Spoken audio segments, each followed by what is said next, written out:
بسم اللہ الرحمن الرحیم۔ السلام علیکم۔ وہ لڑکی ہسپتال کے کوریڈور میں بڑی درد سے چلا رہی تھی اور اس کے پاس سے ڈاکٹر گزر کر جا رہے تھے۔ میں خود بھی ایک ڈاکٹر تھی اور میں حیران رہ گئی کہ یہ سب کیا ہو رہا ہے، کوئی اس کی طرف توجہ کیوں نہیں کر رہا۔ جیسے ہی میں آگے بڑھنے لگی اور مجھے ایک نرس نے روک دیا۔ میرا نام ڈاکٹر سونیا تھا، لیکن یہاں پر سب مجھے سونی کہہ کے پکارتے، کیونکہ میں عمر میں سب سے چھوٹی اور تجربے میں بھی سب سے چھوٹی ہی تھی۔ ویسے تو مجھے یہاں کام کرتے ہوئے کافی سال ہو گئے، لیکن یہاں پر باقی سب لوگ بہت زیادہ سینئر تھے، جنہوں نے اپنی زندگی کے 20 سے 30 سال اس ہسپتال کو دیے تھے۔ اس نے کہا کہ اس کو ہاتھ نہیں لگائیے، سب ڈاکٹرز نے منع کر دیا ہے کیونکہ یہ لڑکی دھوکہ دے رہی ہے، جھوٹ بول رہی ہے۔ اور میں نے کہا کہ ایسی حالت میں کون سا دھوکہ دے گی اور کیا جھوٹ بولے گی، پتہ تو کرو کہ معاملہ کیا ہے۔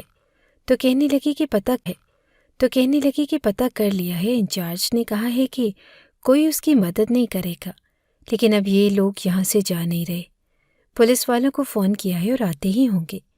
میں حیران تھی کہ ایک عورت جو حاملہ ہے اور جس کی زندگی کا سب سے مشکل وقت چل رہا ہے، اس کو اس حالت میں نہ تو کوئی علاج دے رہا ہے اور یہاں سے نکالنے کے لیے پولیس کو بلایا جا رہا ہے۔ آخر ایسا بھی کیا معاملہ ہے؟ میں آگے بڑھی اور جب میں نے یہ منظر دیکھا تو میں حیران رہ گئی۔ اس کے بعد وہی لوگ جو پہلے اس کو علاج تک نہیں دینا چاہتے تھے، اب اس کے پیچھے پھر رہے تھے، لیکن اس نے صرف میرا ہاتھ تھاما اور مجھے اپنی کہانی سنانے کے لیے راضی ہوئی۔ میں پہلے آپ لوگوں کو بتا دوں کہ میرا چھوٹا سا تعارف کیا ہے اور اس ہسپتال کے بارے میں بھی تھوڑا بتاتی ہوں۔ اس کے بعد آپ کو اس لڑکی روشنی کی کہانی سناتی ہوں۔ یہ ہسپتال جو کہ ایک سرکاری ہسپتال تھا، ہمیشہ سے غریبوں کے علاج کے لیے مشہور رہا اور یہاں نہ کوئی مہنگے علاج کی بات کرتا اور نہ ہی شاندار سہولیات کی توقع رکھتا تھا، مگر مجھے ہمیشہ یہی بات اس جگہ سے جوڑے رکھتی تھی کہ وہ یہاں ان لوگوں کی مدد کر رہی تھی جنہیں واقعی مدد کی ضرورت تھی۔ یہاں کام کرتے ہوئے مجھے کئی سال گزر چکے ہیں۔ یہ ہسپتال ہمیشہ ایک چیلنج رہا ہے اور سہولیات کی کمی یہاں ایک عام بات تھی، نہ صرف مریضوں کے لیے بلکہ خود ہم ڈاکٹروں کے لیے بھی یہاں کے حالات کچھ خاص بہتر نہ تھے۔ اگرچہ یہ ایک سرکاری ہسپتال تھا اور تنخواہیں اچھی ملتی تھی، لیکن جو حالات ہمیں جھیلنے پڑتے وہ ہم ہی جانتے تھے۔ پھر بھی ہم اپنے خاندان والوں کے سامنے بڑے فخر سے بتاتے کہ ہم گورنمنٹ ہسپتال میں کام کرتے ہیں، لیکن جو حقیقت تھی وہ کچھ اور ہی تھی۔ یہاں کا ماحول کسی بھی دوسرے سرکاری ہسپتال کی طرح تھا۔ زیادہ تر مریض غریب طبقے سے تعلق رکھتے جاتی تو وہ الٹا بدتمیزی پر اتر آتے، یہاں تک کہ بعض اوقات باتھ روم کا حال دیکھ کر گھن آنے لگتی۔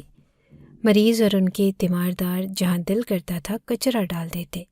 صفائی کرنے والے عملے کی تعداد پہلے ہی کم تھی اور جو لوگ یہاں کام کر رہے تھے وہ بھی اپنی مرضی سے کبھی آتے اور کبھی غائب ہو جاتے۔ یہاں مریضوں کے ساتھ سلوک بھی کچھ ایسا تھا جسے انسانیت کے دائرے میں رکھنا مشکل تھا۔ اگر کوئی عورت درد سے کرا رہی ہوتی تو اکثر نرس یا کمپاؤنڈر اسے جھڑک دیتے، بی بی کیا ہو گیا ہے، برداشت کرنا سیکھو۔ اور مرد مریض تو اکثر بات پر گالی گلوچ پر اتر آتے ہیں۔ یہ وہی جگہ تھی جہاں مریضوں کو ڈانٹ کر خاموش کروا دیا جاتا، اور کبھی کبھار ان کے ساتھ سخت زبان استعمال کی جاتی۔ یہاں ایک اصول ہی بن گیا تھا، جیسا کرو ویسا بھرو۔ لیکن آج جو ہوا وہ ہسپتال کی تاریخ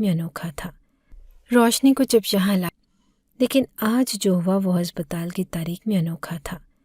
روشنی کو جب یہاں لایا گیا تو اسے خصوصی توجہ دی گئی، شاید اس لیے کہ اس کے کیس کے ساتھ عجیب و غریب کہانیاں جڑی تھی۔ باقی تمام ڈاکٹرز اور عملہ حیران اور خوفزدہ تھے، لیکن میں نے فیصلہ کر لیا کہ میں اس کی مدد کروں گی۔ روشنی کو ہسپتال کے VIP کمرے میں منتقل کیا گیا تھا۔ ڈاکٹر سونی نے کمرے کے بارے میں مسکراتے ہوئے کہا، VIP تو بس نام کا تھا، اصل میں وہ ایک ایسا کمرہ تھا جو دوسرے وارڈز کے مقابلے میں تھوڑا صاف ستھرا اور مناسب لگتا تھا۔ ہمارے معیار کے مطابق وہ بہت اچھا تھا، لیکن اگر کسی اصل VIP نے اسے دیکھا ہوتا تو وہ شاید مذاق اڑاتا۔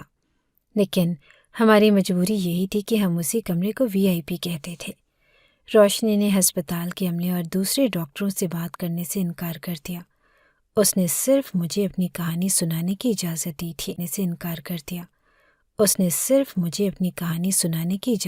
تھی۔ اس کے اندر ایک عجیب سی خاموشی تھی، جیسے کوئی بڑا راز اس کے وجود کا حصہ ہو۔ میں جانتی تھی کہ یہ کیس عام نہیں تھا، یہاں کچھ ایسا تھا جو ان کی پیشہ ورانہ زندگی میں پہلی بار ہو رہا تھا، اور میں بے صبری سے اس کہانی کو سننے کی منتظر تھی جو روشنی کے لبوں سے نکلنے والی تھی۔ روشنی نے اپنی کہانی اپنی زبانی کچھ ایسے سنانی شروع کی۔ جب سے میں نے ہوش سنبھالا، میں نے خود کو ہمیشہ اسی گھر میں پایا، ماں کہلانے والی ایک عورت اور 2 بھائی جنہیں دیکھ کر مجھے یوں لگتا تھا جیسے وہ کسی اور دنیا سے تعلق رکھتے ہیں، کیونکہ ان کے لیے زندگی محبت اور آسانی سے بھری ہوئی تھی، جبکہ میرے حصے میں صرف تلخ الفاظ، سخت کام اور احساس جرم آیا۔ میری ماں کی آواز ہمیشہ مجھے جھنجھوڑ دیتی، روشنی یہ برتن دھوئے نہیں، کب تک نکمی بنی رہو گی روشنی؟ ہمیشہ سوچتی کہ شاید میں ہی کوئی غلطی کر رہی ہوں۔ وہ مجھے جلی کٹی سناتی اور میرے ہر کام میں نقص نکالتی، اور کبھی بھی پیار سے میرے قریب نہیں آتی تھی۔ دوسری طرف میرے بھائی، وہ جسے شہزادے ہوں، ان کے لیے میٹھے بول، مزیدار کھانے اور نرمی کا سمندر تھا۔ وہ جو کچھ چاہتے انہیں مل جاتا، اور میں صرف کونے میں بیٹھی یہ منظر دیکھتی رہتی۔ میں نے کبھی اس فرق کو سمجھنے کی کوشش نہیں کی۔ میں نے ہمیشہ سوچا کہ شاید یہ میرے نصیب کا حصہ ہے، مگر ایک سوال ہمیشہ میرے دل میں اٹھتا کہ کیا میں ان کی سگی بیٹی ہوں؟ اگر ہوں تو پھر یہ فرق کیوں، اور اگر نہیں ہوں تو میں کون ہوں؟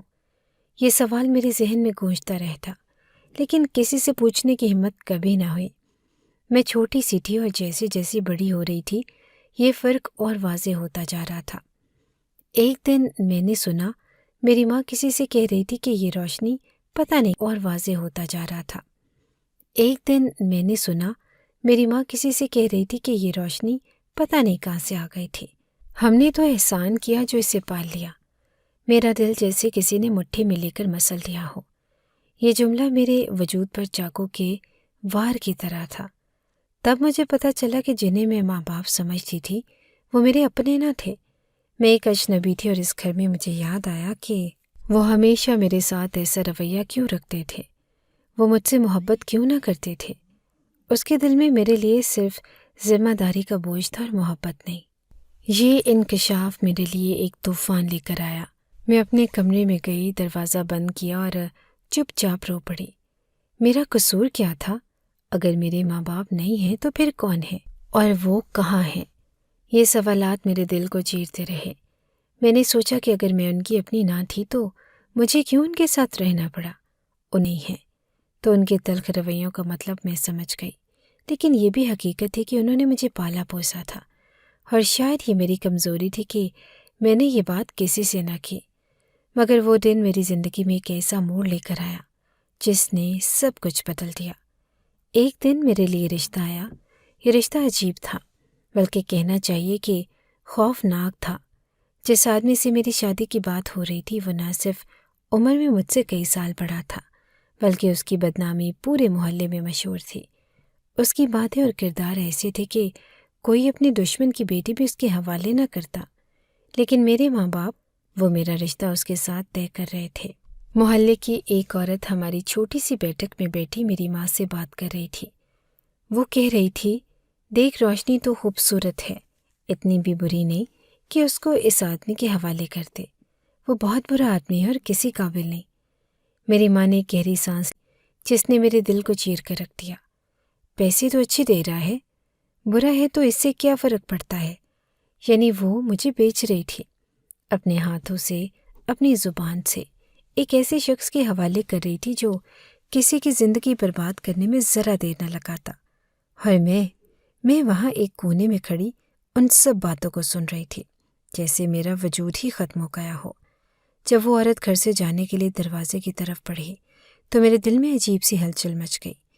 میں جانتی تھی کہ اگر میں نے آج یہ موقع گنوا دیا تو شاید کبھی سچائی نہ جان سکوں، اس لیے میں نے ہمت جمع کی اور اس کے پیچھے گلی میں جا پہنچی۔ وہ قدم قدم پر کچھ سوچتی ہوئی جا رہی تھی۔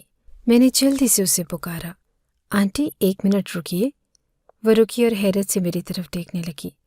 ہاں، کیا بات ہے؟ میں نے دھڑکتے دل کے ساتھ کہا کہ میں نے سب کچھ سن لیا ہے جو آپ اور میری ماں بات کر رہی تھی۔ حیرت سے میری طرف دیکھنے لگی۔ ہاں، کیا بات ہے؟ میں نے دھڑکتے دل کے ساتھ کہا کہ میں نے سب کچھ سن لیا ہے جو آپ اور میری ماں بات کر رہی تھی۔ آنٹی پلیز مجھے یہ بتا سکتی ہیں کہ میں اپنے ماں باپ کو کہاں سے ملی تھی؟ کیونکہ میں جانتی ہوں کہ میں ان کی حقیقی بیٹی نہیں ہوں۔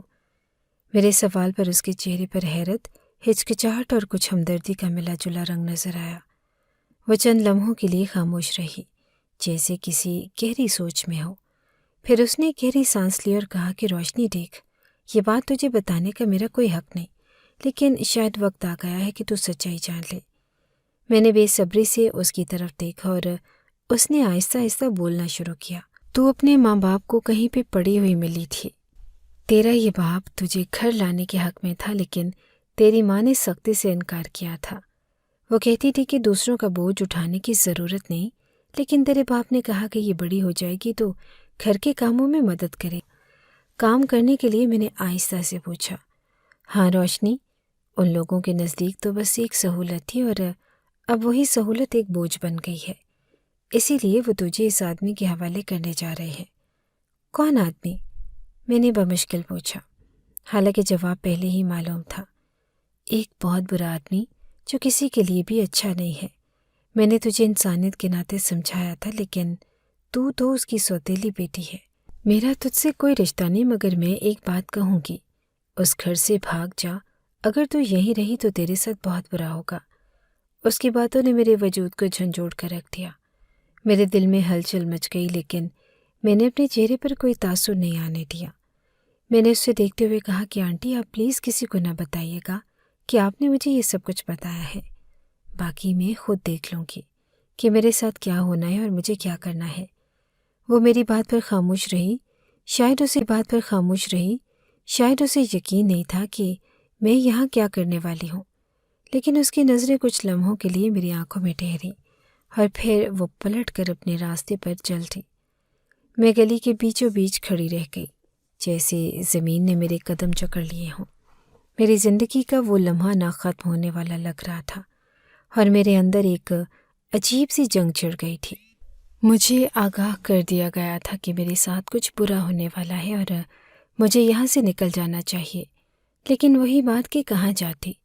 میرے اپنے تو مجھے سڑک پر پھینک کر چلے گئے، ان لوگوں نے پھر بھی اٹھایا، پالا پوسا اور کھانا کھلایا، کپڑے دیے، اور اب میں ان کے گھر سے بھاگ کے کہاں جاتی؟ اس لیے سوچ لیا کہ زندگی اتنی بھی زیادہ بری نہیں ہوگی، اور جو ہوگا دیکھا جائے گا۔ لیکن میرا یہ فیصلہ غلط تھا، کیونکہ مجھے نہیں پتا تھا کہ آگے کیا ہونے والا ہے۔ جب میری ماں نے میرے باپ سے کہا کہ فلاں بندے سے اس کا رشتہ پکا کر دیا ہے، تو اس نے کہا کہ اسے تو 2 منٹ میں پتہ چل جائے گا ہماری بیٹی کے راز کے بارے میں، تو میری ماں نے کہا کہ تو کیا ہوا؟ پتہ چل بھی گیا تو وہ بوڑھا آدمی ہے، اس کو بار بار لڑکی نہیں ملے گی، اس لیے وہ چپ کر جائے گا۔ اور میں حیران ہو رہی تھی کہ ایسا کون سا راز ہے جس کے بارے میں مجھے خود نہیں پتا، لیکن میرے ماں باپ کو پتا ہے۔ میری ماں نے آخرکار میرا رشتہ اسی آدمی کے ساتھ طے کر دیا۔ وہ لوگ شادی کا نہایت خوبصورت جوڑا اور ڈھیر سارا سامان لے کر آئے تھے۔ ایک لمحے کے لیے مجھے لگا کہ اگر وہ لوگ اتنے برے ہیں تو اتنی بڑی تیاری کیوں کر رہے ہیں، لیکن پھر میری دوست نے حقیقت کھول دی۔ وہ کہنے لگی کہ پیسوں کی تو کمی نہیں ان کے پاس، تجھے یہ خوبصورت دکھائیں گے، سجائیں گے، مگر شادی کے بعد تیرا حال اس گھر سے بھی برا ہوگا۔ میں نے بے بسی سے اس سے پوچھا کہ پھر کیا کروں؟ اس نے ایک لمحے کے لیے بھاگ جا روشنی، یہاں رہنا تیرے لیے موت سے بدتر ہوگا۔ مگر یہ مشورہ دیتے ہوئے بھی وہ خود الجھن میں تھی۔ اس نے یہ تو کہہ دیا کہ بھاگ جاؤں، مگر یہ نہیں بتایا کہ کہاں جاؤں۔ کوئی ٹھکانہ نہ تھا اور کوئی راستہ نہیں۔ پھر بھی میں نے فیصلہ کر لیا، زندگی کی اس قید سے بہتر تھا کہ کچھ بھی ہو اور میں یہ جگہ چھوڑ دوں۔ رات ہوئی تو میں نے موقع دے کر گھر چھوڑ دیا۔ میرا دل زور زور سے دھڑک رہا تھا، لیکن میں نے ہمت باندھی اور چپکے سے باہر نکل گئی۔ میرے لیے گھر سے نکلنا آسان تھا کیونکہ سب اپنے کاموں میں مصروف تھے، لیکن جیسے ہی میں سڑک پر پہنچی ہر طرف اندھیرا چھایا تھا۔ میں رک کر چاروں طرف دیکھنے لگی، مگر کچھ سمجھ نہ آیا کہ کہاں جاؤں۔ میرے پاس نہ پیسے تھے، نہ کوئی ٹھکانہ، نہ ہی کوئی راستہ۔ میں نے خود کو حوصلہ دیا اور تھوڑا آگے چلنا شروع کر دیا۔ ابھی کچھ ہی قدم چلی تھی کہ راستے میں کتے کے بھونکنے کی آواز آنے لگی۔ یہ آوازیں میرے دل کو دہلا گئیں۔ اچانک مجھے ایسا محسوس ہوا جیسے کوئی میرے پیچھے چل رہا ہو۔ میرے رونگٹے کھڑے ہو گئے اور میں خوف کے مارے وہیں رک گئی۔ پلٹ کر دیکھنے کی ہمت نہ ہوئی۔ میرے قدم خود بخود پیچھے کی طرف مڑ گئے اور میں تیزی سے واپس اپنے گھر آ گئی۔ دروازہ بند کیا اور وہیں اس کے سامنے زمین پر بیٹھ کر زاروں کی طرح رونے لگی۔ میرے اندر کا سارا غم اور خوف آنکھوں سے بہنے لگا۔ میری ماں جو شاید جاگ رہی تھی میری آواز سن کر آ گئی۔ اس نے مجھے اس حال میں دیکھا تو وہ سب کچھ سمجھ گئی۔ کچھ لمحوں تک وہ مجھے دیکھتی رہی اور پھر سرد لہجے میں بولی کہ بھاگنا چاہتی ہے نا؟ میں نے کچھ نہیں کہا، بس خاموش رہی۔ وہ اپنی بات جاری رکھتے ہوئے بولی، جا، اگر بھاگنا ہے تو بھاگ جا، لیکن ایک بات یاد رکھ، جو تیرے ساتھ ہوگا نا وہ تجھے یہ بھی بھلا دے گا کہ اس گھر میں رہنا کیسا تھا۔ اس کے الفاظ میرے کانوں میں گونجنے لگے۔ وہ تلخی اور بے رحمی جو اس کے لہجے میں تھی اس نے میرے دل کو مزید چیر دیا، لیکن اس وقت میرے پاس کوئی جواب نہ تھا۔ میں وہیں بیٹھی رہی اور آنسو چپ کے گرتے رہے۔ پھر وہ دن آ ہی گیا جب میری شادی ہو گئی۔ مجھے ایسے لگتا تھا جیسے میں اپنی زندگی کے ایک اندھیرے کمرے سے نکل کر دوسرے اندھیرے کمرے میں جا رہی ہوں۔ میرے دل میں عجیب سی بے چینی تھی، لیکن میں خود کو تسلی دیتی رہی کہ شاید یہ سب میرے وہم ہیں اور شادی کے بعد سب کچھ بہتر ہو جائے گا۔ لیکن جب میں اپنے شوہر کے گھر پہنچی تو حقیقت میری سوچ سے کہیں زیادہ خوفناک نکلی۔ یہ گھر بہت بڑا تھا، لیکن اس کے ماحول میں ایک عجیب سی خاموشی اور وحشت چھپی تھی۔ پہلے ہی دن مجھے یہ پتہ چلا کہ اس گھر میں میرے علاوہ اور بھی بہت سارے لوگ رہتے ہیں، شوہر کے بہن بھائی، ان کے بچے اور چند رشتہ دار جو مستقل یہاں رہتے تھے۔ ہر شخص اپنے کام میں مصروف نظر آتا تھا، لیکن ان سب کے چہروں پر ایک خوف کی پرچھائی موجود تھی۔ ہر کوئی میرے شوہر سے ڈرتا تھا، یہاں تک کہ گھر کے بزرگ بھی۔ جب میری نند نے پہلی بار مجھ سے بات کی تو اس کے الفاظ نے میرے دل کو مزید ڈرا دیا۔ وہ سرگوشی کے انداز میں بولی، تم بہت بری جگہ آ گئی ہو، یہاں کی زندگی تمہارے لیے آسان نہیں ہوگی۔ یہ سن کر میرا دل جیسے کانپ اٹھا۔ میں نے پوچھنا چاہا کہ وہ ایسا کیوں کہہ رہی ہے، لیکن اس کے چہرے کی سنجیدگی نے مجھے مزید سوال کرنے سے روک دیا۔ اس گھر کے ماحول نے مجھے اپنے بچپن کے دن یاد دلا دیے۔ مجھے وہ وقت یاد آیا جب میں نے قرآن حفظ کیا تھا۔ ہمارے گھر کے پیچھے ایک عورت رہتی تھی جو قرآن پاک پڑھاتی تھی۔ وہ نہایت نیک اور شفیق خاتون تھی، اور انہی کے پاس جا کر میں نے قرآن مجید کو حفظ کیا۔ وہ دن میری زندگی کے سب سے سکون والے دن تھے، لیکن گھر آ کر مجھے ہمیشہ ایک تلخ۔ میرے اپنے والدین نماز پڑھنے کا تکلف بھی نہ کرتے، نہ اللہ کا نام لیتے۔ ان کا رویہ ہمیشہ دنیاوی باتوں میں الجھا رہتا، ہر عبادت کو وہ وقت کا ضیاع سمجھتے تھے۔ پتہ نہیں انہوں نے میرا نام روشنی کیوں رکھا تھا۔ مجھے سب لوگ کہتے کہ تمہارا نام روشنی ہے، یہ تو مسلمانوں والا نام ہی نہیں، لیکن میں کہتی کہ کیوں، روشنی تو ساری جگہ کے لیے ایک جیسی ہوتی ہے۔ اگر میرا نام روشنی ہے تو اس میں ایسی کوئی بات نہیں، جبکہ میں خود بھی سوچتی تھی کہ میرا کوئی اور نام بھی تو رکھا جا سکتا تھا۔ جس عورت کے پاس میں نے قرآن حفظ کیا وہ مجھے پیار سے آمنہ کہتی تھی کہ یہ سب سے خوبصورت نام ہے۔ ایک دن تو ایسا ہوا کہ میں نماز پڑھ رہی تھی اور میری ماں نے مجھے سختی سے کہا، نماز بعد میں پڑھنا، پہلے برتن دھو۔ میں حیران رہ گئی کہ کوئی ایسا کیسے کہہ سکتا ہے۔ میں نے ان سے دلیل دینے کی کوشش کی کہ نماز سب سے ضروری ہے، لیکن انہوں نے میری بات کو جھٹک دیا، پھر ہاتھ بھی اٹھایا اور سختی سے کہا کہ جب تک گھر کے کام پڑے ہوں یہ عبادتیں نہ کیا کر۔ اس وقت مجھے یہ علم نہیں تھا کہ وہ میری سوتیلی ماں ہے، لیکن ان کا رویہ ہمیشہ میرے دل کو چوٹ پہنچاتا۔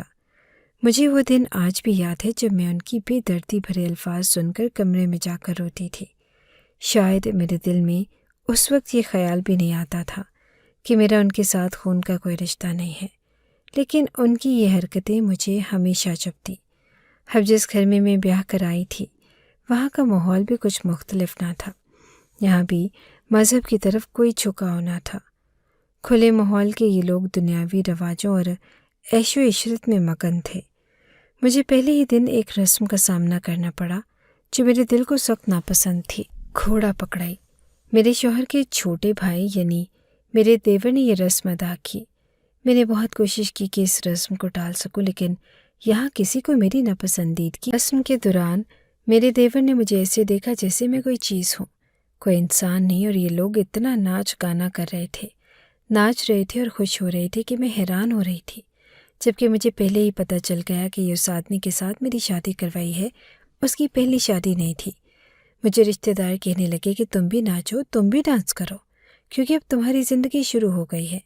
شادی شدہ عورت کی زندگی سب سے اچھی زندگی ہوتی ہے، لیکن میں ایسے کیسی شادی پہ ڈانس کر سکتی تھی؟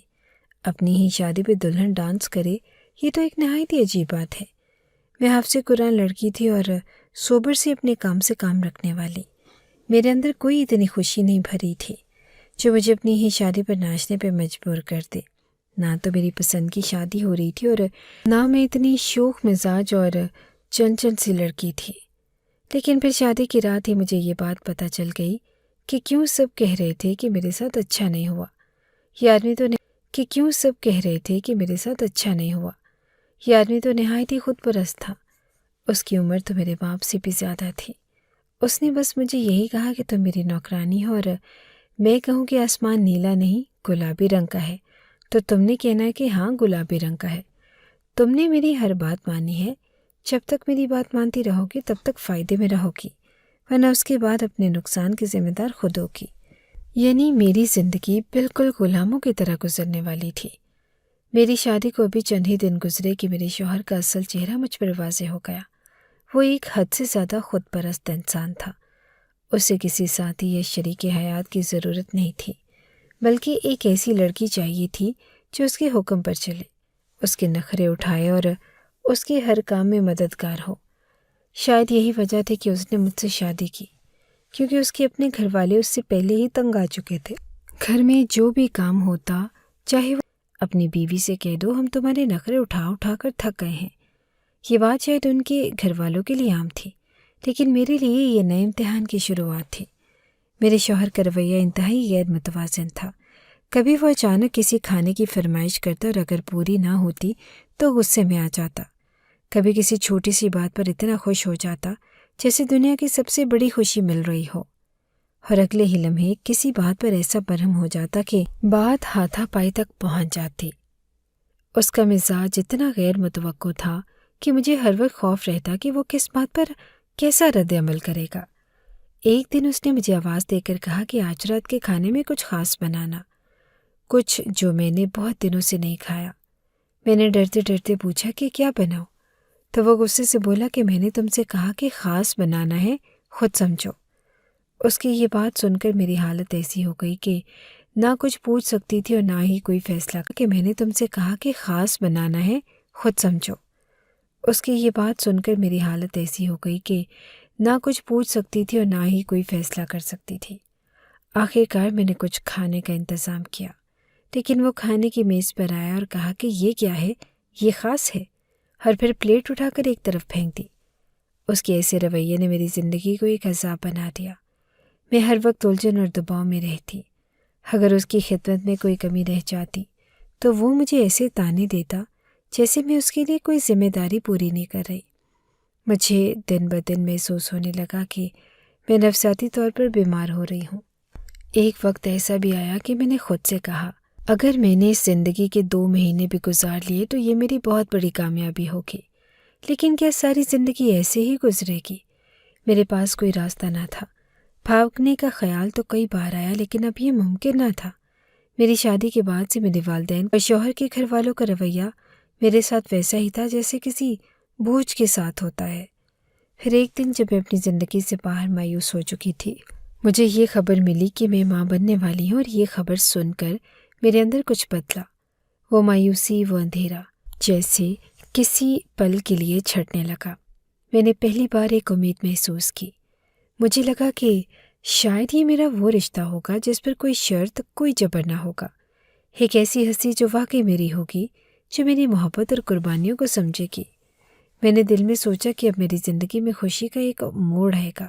میں اپنے بچے کو گلے سے لگا کر یہ محسوس کروں گی کہ میری زندگی میں بھی کچھ ہے، کوئی ہے جو صرف میرا ہے۔ میں نے اپنے ذہن میں اپنے بچے کے آنے کے بعد کی زندگی کے خواب دیکھنے شروع کر دیے۔ مجھے لگا کہ شاید اب میرے شوہر کا رویہ بھی بدل جائے، شاید وہ باپ بن کر ذمہ داری کا احساس کرے، اور شاید ہماری زندگی میں کچھ سکون آ جائے۔ میرے دل میں ایک ننھی سی امید جاگی کہ یہ بچہ میری زندگی میں محبت اور امتحان لے کر آئے گا۔ میں نے یہ فیصلہ کر لیا کہ اپنے بچے کو اپنی زندگی کا مرکز بنا لوں گی، وہ میرے لیے زندگی کے تمام دکھوں کا مداوا ہوگا۔ میں نے یہ خواب باندھ لیے کہ میں اپنے بچے کو وہ سب کچھ دوں گی جو مجھے کبھی نہیں ملا، محبت، سکون اور تحفظ۔ لیکن اس امید کے ساتھ ساتھ خوف بھی تھا۔ میں ڈرتی تھی کہ اس گھر کا ماحول میرے بچے پر کیسے اثر ڈالے گا، کہ میرے شوہر کا غیر متوازن مزاج میرے بچے کی معصومیت کو چھین لے گا، کہ میرے بچے کے لیے وہ زندگی ہو سکے گی جو میں نے اپنے خوابوں میں دیکھی۔ پھر بھی اس وقت ماں بننے کی خبر نے مجھے وہ سہارا دیا جس کی مجھے اشد ضرورت تھی۔ یہ میرا ایک نیا سفر تھا، ایک ایسی امید جس نے مجھے جینے کی ہمت دی۔ ماں بننے والی تھی مگر کسی نے میری خبر نہ لی۔